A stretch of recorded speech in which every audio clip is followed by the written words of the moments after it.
Představte si, že jste spojenecký voják někde v Normandii, léto roku 1944. Slunce pálí, vzduch je těžký prachem a kouřem z explozí.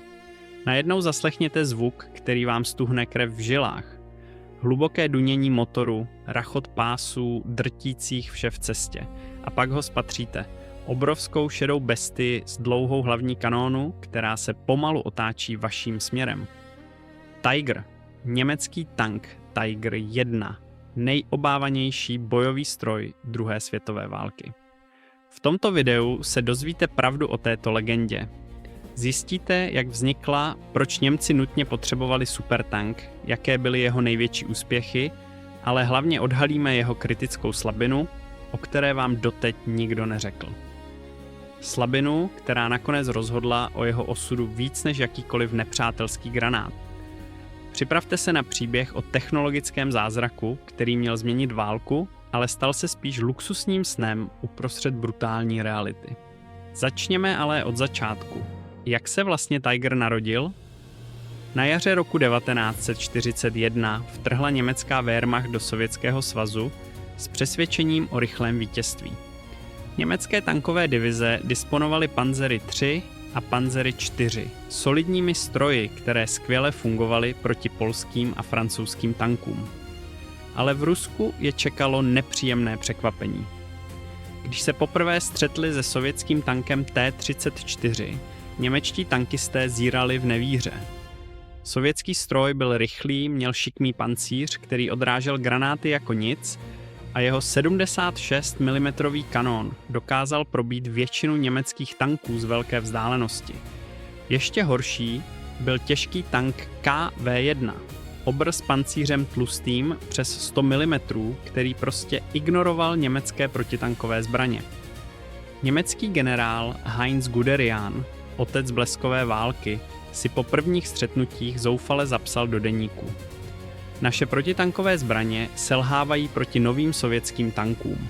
Musíme okamžitě vyvinout něco silnějšího, nebo na východě prohrajeme. A měl pravdu.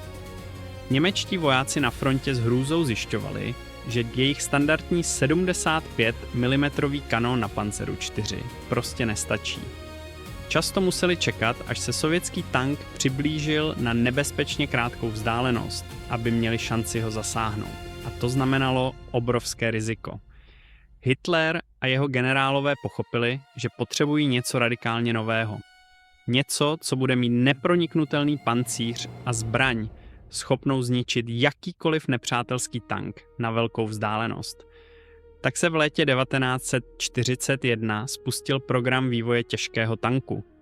Firmy Henschel a Porsche dostali zakázku vytvořit stroj budoucnosti. Ferdinand Porsche, legendární konstruktér, navrhl inovativní design s elektrickým přenosem výkonu. Ale armáda nakonec zvolila konzervativnější řešení od firmy Henschel. Důvod byl prostý. Porschův tank byl příliš komplikovaný a nespolehlivý. A tak se v srpnu 1942 začal vyrábět Panzerkampfwagen 6 Tiger Ausführung E, zkráceně Tiger 1. Co tento stroj dělalo tak děsivým? Představte si ocelovou bestii vážící 56 tun. Pro srovnání to bylo téměř dvakrát víc než sovětský T-34. Pancíř na přední části měl tloušťku 100 mm, na bocích 80 mm. To byla v té době neprorazitelná hradba, ale skutečnou hvězdou byl kanón. Proslulý 88 mm flak 36, původně vyvinutý jako protiletadlový kanón, nyní upravený pro tankový boj. Tato zbraň dokázala prorazit 150 mm pancíře na vzdálenost 1 km. Žádný spojenecký tank v roce 1942 neměl šanci. Tiger mohl ničit nepřátele z takové dálky, že oni ho ještě ani neviděli. Jeden německý tankista později vzpomínal: když jsme poprvé vystřelili z 88, cítili jsme se jako bohové války. Věděli jsme, že nás nikdo nemůže zastavit. Motor Maybach HL 210 o výkonu 700 koní poháněl tento obr rychlostí až 40 km v hodině po silnici. To neznělo moc působivě, ale pro 56-tunový tank to bylo úctyhodné. Navíc měl Tiger schopnost otáčet věž o celých 360 stupňů díky hydraulickému systému, což byla v té době luxusní výbava.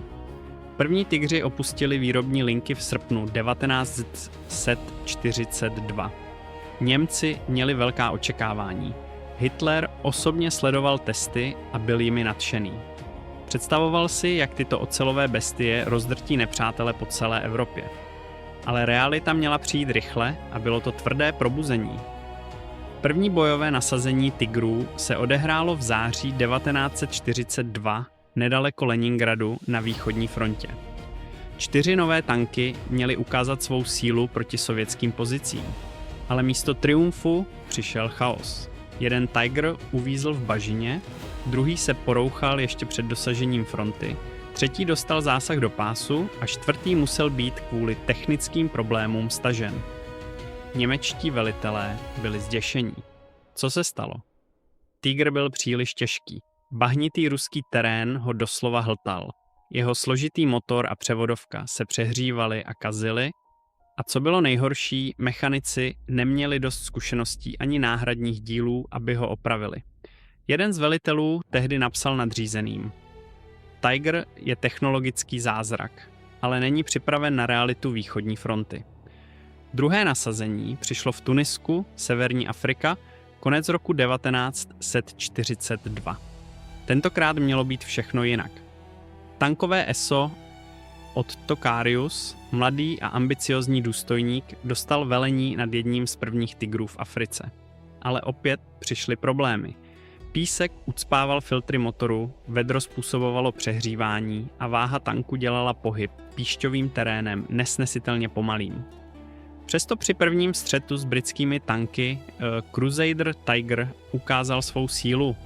Z vzdálenosti téměř 2 kilometry zničil 3 britské stroje dřív, než vůbec stačili reagovat. Britští tankisté nevěřili vlastním očím. Jak je možné, že něco střílí z takové dálky s takovou přesností? Zprávy o novém německém supertanku se začaly šířit spojeneckými jednotkami jako lesní požár. A s nimi přišel strach. Zlom přišel na jaře 1943 na východní frontě. Zima končila a Němci připravovali velkou ofenzivu u Kursku. Tiger měl konečně dostat svou chvíli slávy. Do bitvy bylo nasazeno přes 140 Tigrů, soustředěných v elitních, těžkých tankových praporech. Velení vsadilo všechno na tyto ocelové bestie. 5. července 1943 začala operace Citadela. Tigři vedli útoky do sovětských linií a tentokrát to fungovalo. Jeden Tiger dokázal zničit až 10 sovětských tanků za jediný den. Posádky uvnitř cítili tu sílu. Sovětské granáty narážely do pancíře a odskakovaly jako kamínky. 80. mlela nepřátelské stroje na prach.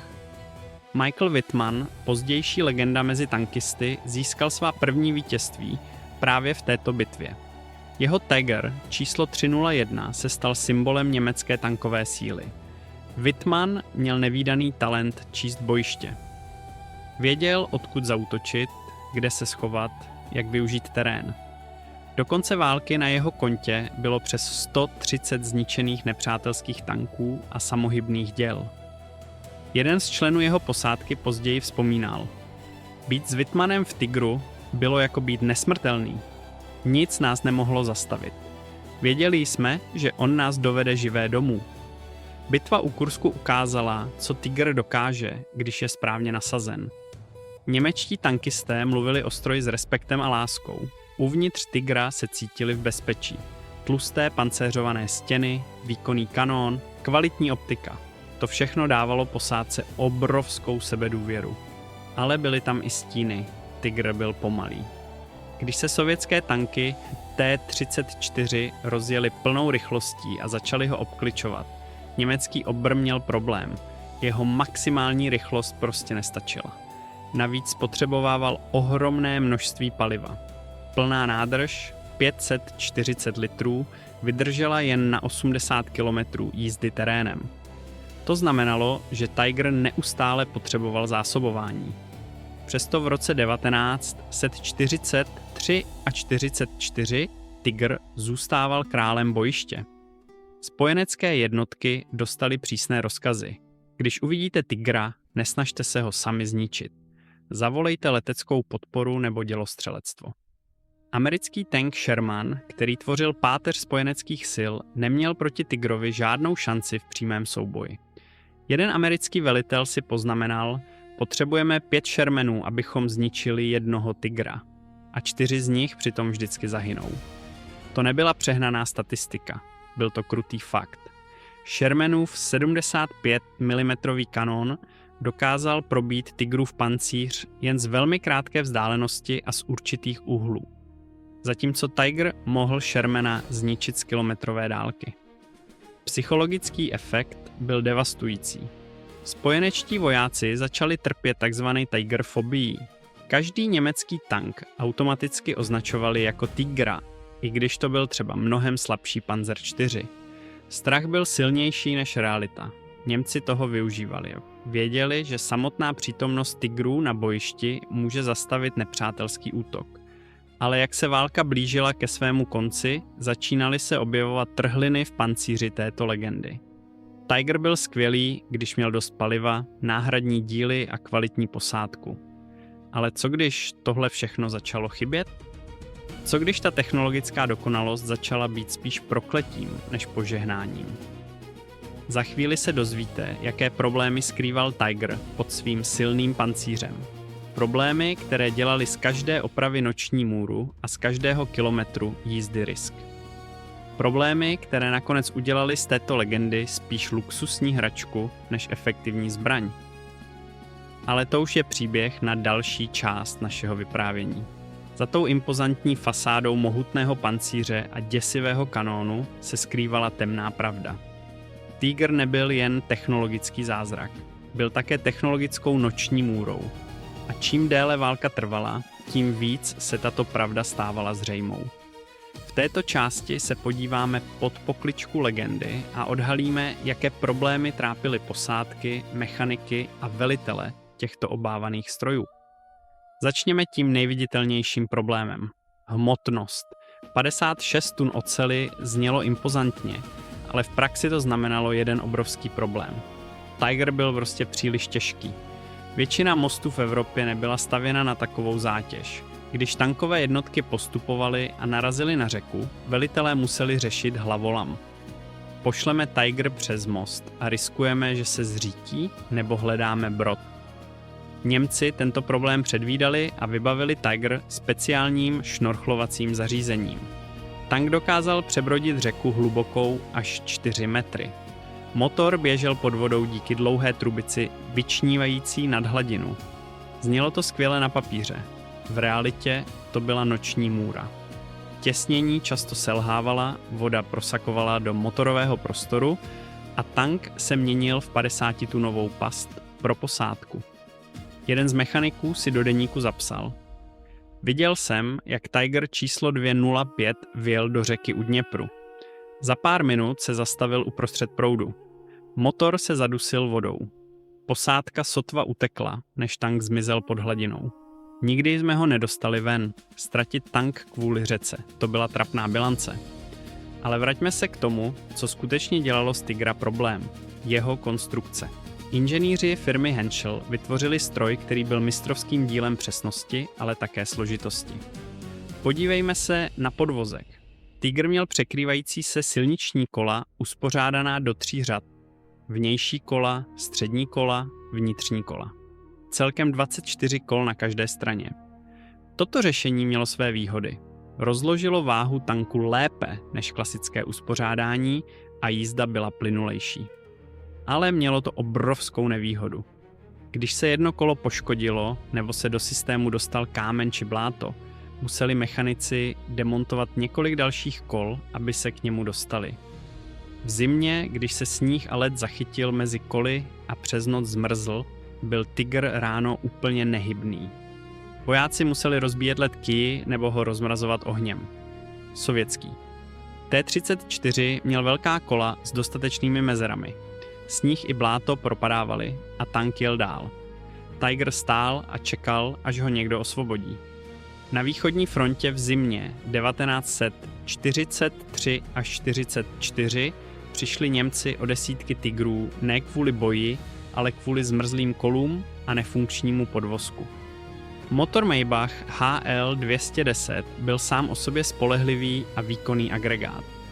Problém byl v tom, co stálo mezi motorem a pásem. Převodovka. Tiger měl 8stupňovou pologautomatickou převodovku, která byla pro svou dobu revolučním řešením. Jenže byla také extrémně náročná na údržbu a velmi citlivá. Převodovka vážila sama o sobě přes 700 kg a skládala se z tisíců precizních součástek.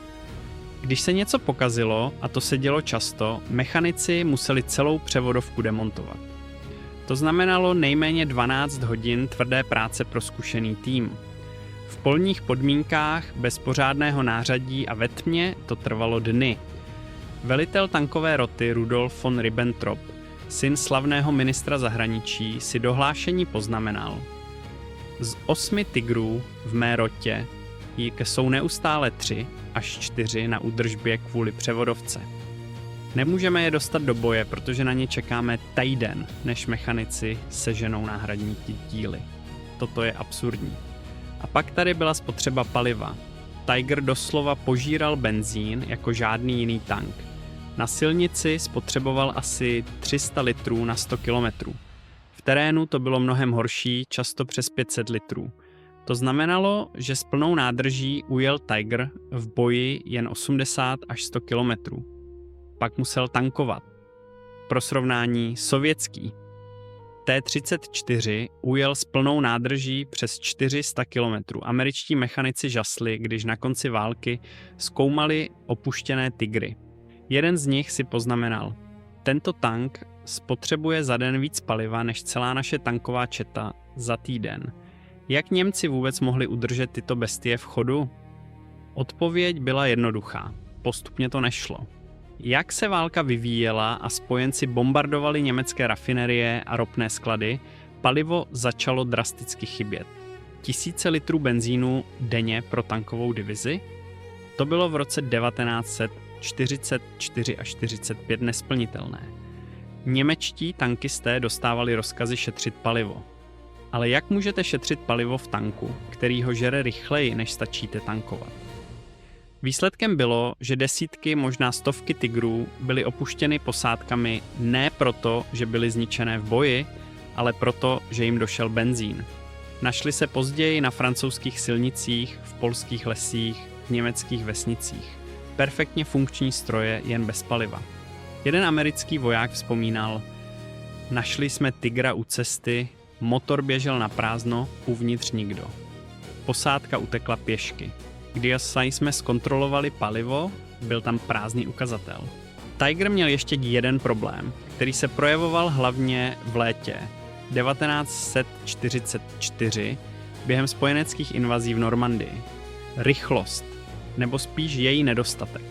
Maximální rychlost 40 km v hodině po silnici zněla slušně, ale v praxi Tiger zřídka dosáhl víc než 30 km v hodině. A v těžkém terénu to bylo 15 až 20 km v hodině. To znamenalo, že rychlé manévry, obchvaty, přesuny na jiné úseky fronty, to všechno trvalo věčnost. Zatímco americké Shermany se přesouvaly rychlostí 50 km v hodině, Tiger loudal pozadu. Když velení potřebovalo přesunout tankovou rotu na vzdálenost 100 km, Shermany tam byly za 2 hodiny. Tigři za 4 až 5 hodin, pokud se cestou nic nepokazilo. A to se kazilo často. V Normandii v červenci 1944 byla nasazena proslula 501.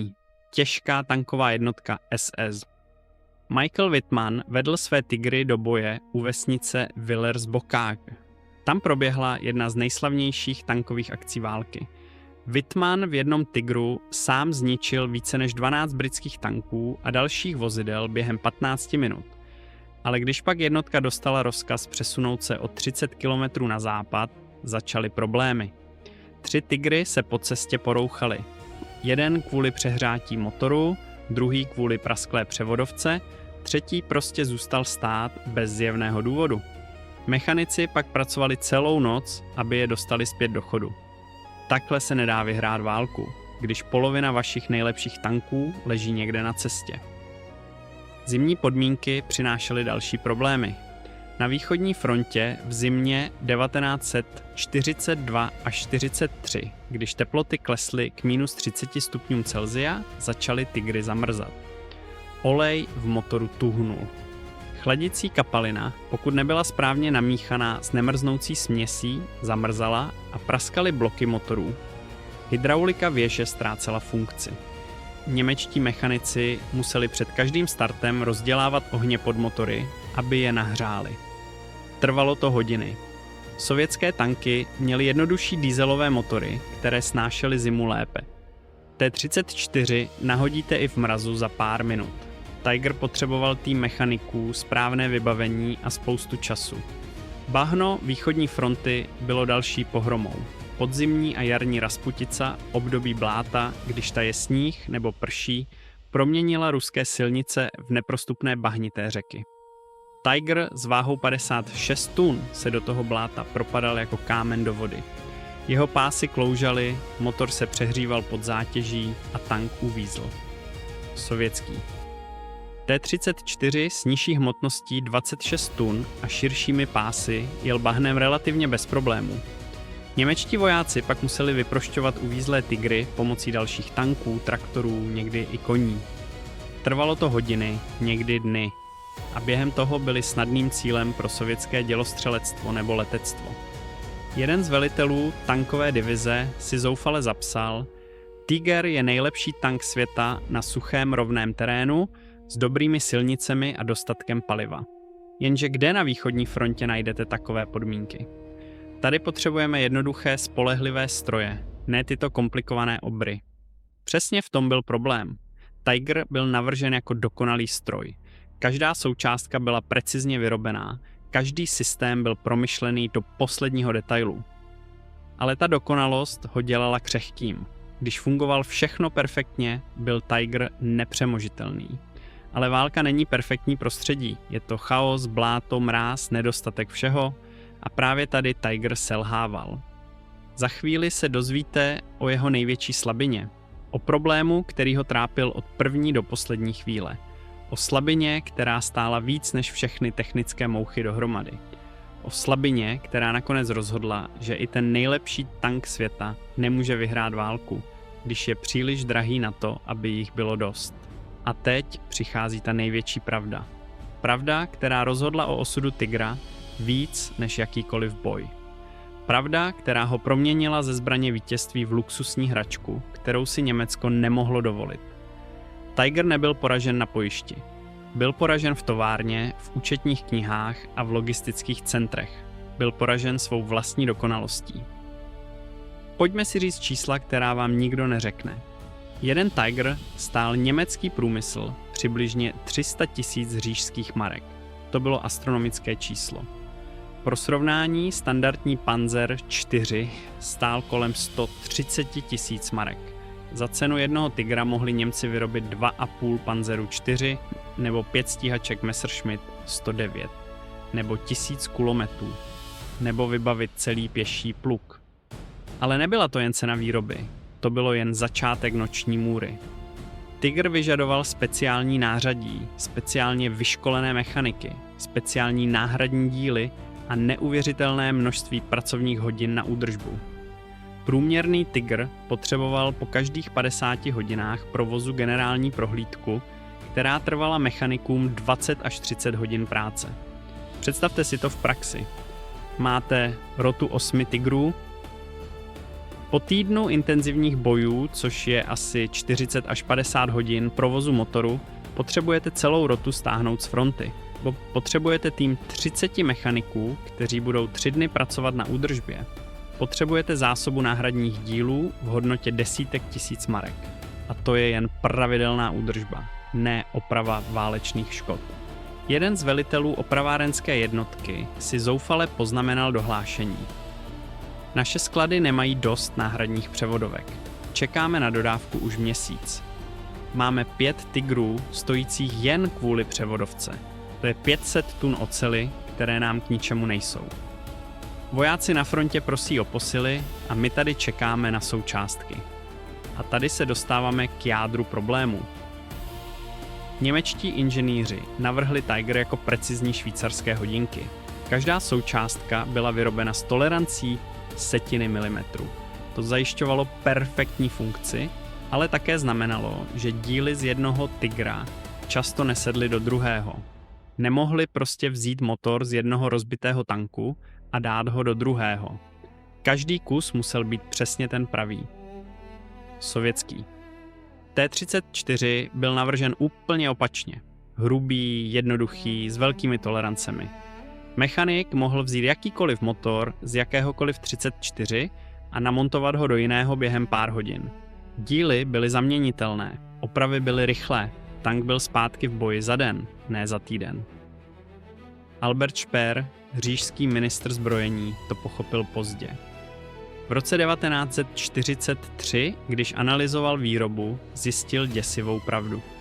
Jeden Tiger zabral tolik výrobních kapacit, že za stejný čas a materiál mohli vyrobit 6 panzerů, 4 nebo 14 stíhacích děl. A Německo ty stíhací děla zoufale potřebovalo proti spojeneckým bombardérům. Speer napsal Hitlerovi memo. Můj vůdce, Tiger je technický zázrak, ale je to také výrobní katastrofa. Každá hodina práce na Tigrovi je hodina, kterou netrávíme výrobou toho, co skutečně potřebujeme. Musíme přehodnotit naše priority. Hitler memo ignoroval. Miloval Tigry, považoval je za symbol německé převahy. A tak výroba pokračovala. Ale nikdy v dostatečném množství. Za celou válku bylo vyrobeno jen 1347 Tigrů první verze. To je směšně málo. Pro srovnání, Sověti vyrobili přes 50 000 tanků T-34. Američané vyrobili téměř 50 000 Shermanů. Němci vyrobili necelých 1400 Tigrů. Matematik by vám řekl, že i když byl Tiger 3krát lepší než Sherman v přímém souboji, Amerika mohla poslat na každého Tigra 30 Shermanů. A 30:1 prostě nemůžete vyhrát, ať jste jakkoliv dobří. Jeden americký velitel to vyjádřil přímočaře. Němci mají lepší tanky. My máme víc tanků. A víc vždycky vyhraje. Ale vraťme se k těm provozním nákladům. Tiger nesežral jen peníze při výrobě. Žral je každý den svého provozu. Pomněte si tu spotřebu paliva. 300 až 500 litrů na 100 kilometrů. Tankový prapor z 30 Tigry spotřeboval při jediném dni bojů přes 10 000 litrů benzínu. To byl celý železniční cisternový vagón. Každý den. V roce 1944, když spojenci začali ničit německé rafinerie, cena benzínu vzrostla k nebesům. Němci prostě neměli dost paliva pro všechny své tanky. Museli vybírat. A často volili dát palivo 2 panzerům 4 místo 1 Tigrovi. Prostá ekonomika. 2 tanky v boji jsou lepší než 1, i když ten jeden je Tiger. Logistika byla další noční můra. Tiger byl tak těžký, že ho normální železniční vagóny neunesly. Němci museli používat speciální vagóny pro těžké náklady. Tiger byl tak široký, že se nevešel do standardního železničního tunelu. Mechanici museli demontovat vnější řadu kol a namontovat užší pásy, než mohli jet po železnici. Po příjezdu na místo určení museli všechno zase namontovat zpátky. Další den práce. Jeden velitel logistické jednotky si do deníku poznamenal: přesun roty Tigrů ze západní fronty na východní trval 14 dní. Kdyby to byly Panzery 4, byly by tam za 5 dní. Za těch 9 dní jsme mohli prohrát bitvu, protože Tigry nejeli dost rychle. Absurdní. Náhradní díly byly věčný problém. Tiger měl tisíce součástek a mnoho z nich bylo unikátních, vyrobených jen pro něj. Když se pokazila například řídící spojka, nemohli použít díl z jiného tanku. Museli čekat na dodávku z Německa. A jak válka pokračovala a spojenecké bombardování ničilo továrny a železnice, dodávky přicházely čím dál později. Nebo vůbec.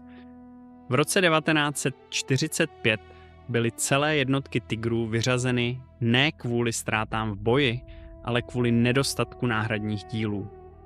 Tankisté seděli u funkčních tanků a nemohli bojovat, protože chyběla převodovka, nebo pásy, nebo motor. Jeden z nich hořce poznamenal: mám před sebou 55 tun nejlepšího tanku na světě a je to jen drahý kus šrotu, protože nemáme jeden zapalovací píst. A pak byly tu náklady na výcvik. Posádka Tigra potřebovala speciální výcvik, který trval měsíce. Velitel musel umět zacházet se složitými zaměřovacími přístroji. Řidič musel zvládnout komplikovanou převodovku. Nabíječ musel umět pracovat s těžkými granáty k 880. Radista, střelec, každý měl specializovanou roli. Němci nemohli jen tak vzít posádku z Panzeru 3 a dát ji do Tigra. Trvalo měsíce, než z nich byli skuteční tankisté Tigra. A časem, jak válka požírala zkušené vojáky, kvalita posádek klesala. V roce 1945 dostávali Tigry často 18leté kluky, kteří měli týden výcviku. A Tiger v rukou neskušené posádky byl jen drahý cíl. Michael Wittmann, ten legendární tankista, to vyjádřil jasně v dopise příteli. Tiger je jako závodní kůň. V rukou mistra je neporazitelný, ale průměrný jezdec na něm nemá šanci. Potřebujeme tisíce Tigrů a tisíce Wittmannů. Máme jen stovky obojího. To je náš problém. Srovnejme si to s přístupem spojenců. Američané vědomně navrhli Sherman jako průměrný tank. Nebyl nejlepší v pancíři, nebyl nejlepší ve výzbroji, nebyl nejlepší v rychlosti, ale byl dostatečně dobrý ve všem. A hlavně byl levný a jednoduchý. Amerika mohla vyrábět Shermany v neuvěřitelném tempu. Více než 2000 tanků měsíčně v roce 1944. Němci v nejlepším měsíci vyrobili 104 Tigry. 104 proti 2000. Matematika byla krutá. A Sherman měl další výhodu. Když se porouchal, mechanik ho opravil za pár hodin jednoduchým nářadím. Když se porouchal Tiger, potřebovali jeřáb, speciální nástroje a několik dní. Generál George Patton to řekl trefně. Němci dělají nejlepší tanky na světě. My děláme nejvíc tanků na světě. Hádejte, kdo vyhraje. A měl pravdu. Tiger byl technologické mistrovské dílo. Ale válka se nevyhrává mistrovskými díly. Vyhrává se efektivitou, čísly a logistikou. Němečtí generálové to začali chápat až příliš pozdě. Heinz Guderian, když se v roce 1945 stal generálním inspektorem tankových vojsk, napsal zoufalou zprávu. Potřebujeme přestat vyrábět komplikované tanky a soustředit se na jednoduchost a množství. Tiger nás ruinuje. Každý Tiger, který opustí továrnu, znamená 10 Panzerů 4, které jsme nevyrobili. A těch 10 Panzerů potřebujeme víc. Ale bylo už pozdě. Továrny byly bombardovány, suroviny docházely, kvalifikovaní dělníci byli na frontě nebo mrtví. Výroba se hroutila. V dubnu 1945 opustil továrnu poslední Tiger. Celkem 1347 kusů za téměř 3 roky výroby. Příliš málo, příliš pozdě, příliš drahé. Takže jaké je ponaučení z příběhu Tigra? Je to lekce o tom, že dokonalost může být nepřítelem dobra. Tiger byl nejlepší těžký tank druhé světové války. Ale právě jeho dokonalost byla jeho prokletím.